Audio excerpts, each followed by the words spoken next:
Comtoise Radio, l'actu dans les Vosges saunoises, Jean-Pierre Poinceau. Bonjour. Comme chaque année, les pompiers lancent leur campagne de recrutement pour les jeunes sapeurs-pompiers. Le lieutenant Alexandre Lopez de la caserne de Luxeuil. Les sapeurs-pompiers de Luxeuil recrutent cette année les jeunes nés en 2012 pour intégrer la section des jeunes sapeurs-pompiers. Pour un début de formation au mois de septembre, on pourra participer à l'ensemble des formations le mercredi après-midi pour ce qui est des JSP première année. C'est une formation qui se déroule sur 2 ans. On y retrouvera des valeurs comme l'entraide, le dépassement de soi, le respect. À l'issue de ces 2 ans de formation, les jeunes sapeurs-pompiers seront formés au même titre qu'un pompier volontaire et seront en mesure de participer aux interventions aux côtés des pompiers professionnels et volontaires du centre de Luxeuil-les-Bains. Les dossiers sont à retirer au centre d'intervention des pompiers de Luxeuil. Hier, en fin de journée, la gendarmerie de Haute-Saône avait lancé un appel à témoins après la disparition d'un adolescent de 17 ans à Saint-Loup.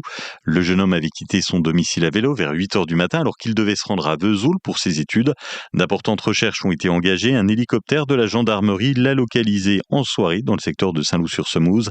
Il a été retrouvé sain et sauf, pris en charge par les gendarmes avant de retrouver sa famille. La commune de Plombières-les-Bains vient de dévoiler sa stratégie pour continuer à développer son attractivité sur la prochaine décennie. Ce projet s'appuie sur 3 axes. Lydie Barbeau, maire de Plombières. Ça commence déjà par le quotidien des habitants. Plombières est une ville où il fait bon vivre, il faut que ça continue et la mairie s'y attache, la municipalité s'y attache en travaillant sur l'offre de santé, avec une maison de santé qui est en construction, travaille sur les commerces du quotidien. Le deuxième axe, c'est le repositionnement de la destination plombière. On va sortir du tout-thermalisme, il faut être très clair. Et on va s'appuyer sur notre histoire, vieille de plus de 2000 ans, notre patrimoine bâti exceptionnel, la nature environnante, et puis l'utilisation de l'eau, bien sûr, de notre eau thermale, notre richesse, en travaillant sur le bien-être et l'énergie grâce à cette eau-là. Et le troisième axe, c'est les problèmes structurels lourds de la commune sur lesquels on n'arrive pas à travailler tout seul. Et là, on a la chance de bénéficier d'un contrat de développement territorial. Et c'est la voûte de l'Ogronne qui traverse la rivière qui traverse la commune, l'église et des gros bâtiments qui posent des problèmes structurels et donc de sécurité publique. En sport, les seniors féminines de Luxeuil Handball remportent la Coupe de la Haute-Saône. Elles s'imposent 26-22 face à Grès en finale. Une victoire qui permet aux Luxeuviennes de ramener le trophée à la maison et de décrocher le titre de championne de Haute-Saône. En haltérophilie, belle performance pour le club d'haltérophilie luxeuvien lors des championnats de France. Ça s'est joué ce week-end à Durstel en Alsace. Benjamin Ferré s'est illustré dans la catégorie des plus de 110 kg. Il décroche le titre de champion de France avec 156 kg à l'arraché, 205 à l'épaulé jeté.